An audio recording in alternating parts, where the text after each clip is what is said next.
Hey, we do a few game bird videos on this because we do got some on this, subscribers on this channel. So today we got a really special guest, Sarah Pope from NAGA, North American Gamebird Association. So we're going to talk to her a little bit.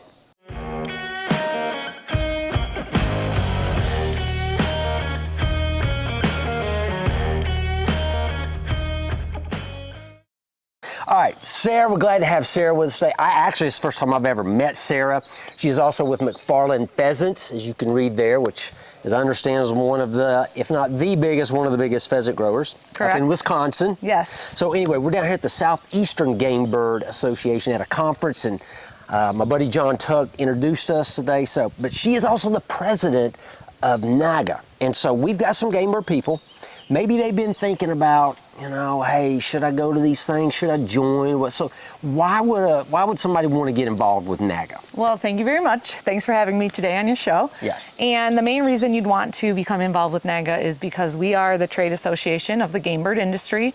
So pheasants, quail, partridge, any kind of game bird that you hunt, we're the association that handles those things. So we have about 600 members. Wow. We hold 2 conventions a year. Okay. And it's a great time to come, network, talk about problems, look at issues. Recently, we've been fighting indemnification values. So if you were to contract avian influenza, yes, NAGA was the one that went to the USDA and was able to get acceptable amounts that you would be paid out if your birds died. Wow. The other big thing that recently has just happened, as people know, they're trying to pass the Farm Bill finally after all these years. And NAGA was a huge player in taking out the Greyhound Act, which would have completely banned training dogs with live animals, or live birds, I should say. So that would have put a huge detriment, probably put our industry out of business.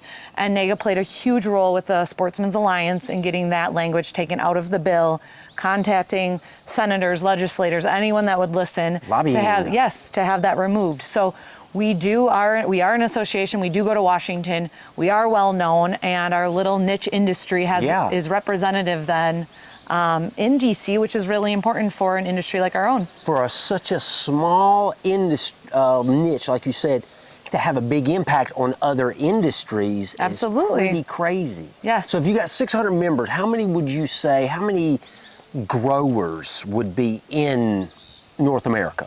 So I would say that about out of the 600 memberships, we probably have 400 members that are more producer side. They might they might be a producer and own a hunt preserve.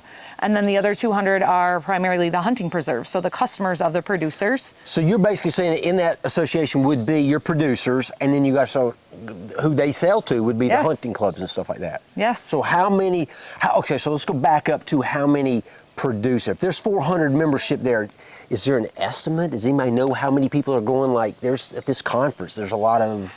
So there's probably within NAGA, there's about 600 members, 400 are probably producers, 200 more of the hunting preserve. There's so many in the United States, though, that are members of NAGA because they don't know. They don't know what our association does. We have a great website. It's NorthAmericanGamebird.com. Yep. Pretty easy to... And we're going to put that on the screen here in a minute, which is awesome. Thank you for that. But we hand out publications every quarter. Okay. And it is a newspaper, a magazine that you can learn who the members are. You learn what's going on in our industry, how you can get connected, different events that happen, such as this one that we're at here in Georgia. Yeah. And then we also advertise things on our website. And like I said, we have the 2 conferences a year that are a great time to come and network and socialize and meet people that do the same things that you deal with every day. Yeah. So, in fact, we were just talking to Mr. Robert a minute ago, and we were talking about this YouTube channel because, y'all know I do promote our products every now and then, but the vast majority of these 320 videos we got on here are about things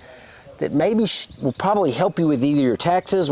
Anyway, this association, I would think you want to tap into because it's giving you information that help you grow bird, and maybe you can get behind and support as far as fighting for you in Congress and stuff like that. So anything behind feed, diseases, dealing with employees, accounting, all of that is all in our... Everything that's involved. Yes, everything at every level of your company. And it's so nice sometimes to have someone that you can turn to when you have a question, not just Google it or Chat GPT it, to actually talk to a human and learn what they've went through and how they can fix a problem, especially diseases, especially in avian influenza. Yeah. We all know it's not going away. No, yeah. So as we can come together and have a voice, especially in Washington, it's very important to this industry. Yeah. Very cool. Well, thank you so much, Sarah, Thank for you. taking the Thanks for having time. me on. And I encourage you to check this out. Absolutely. And if we can do anything else to help you, give me a call, 1-800-608-3755, or Alan at southlandorganics.com. Until next time.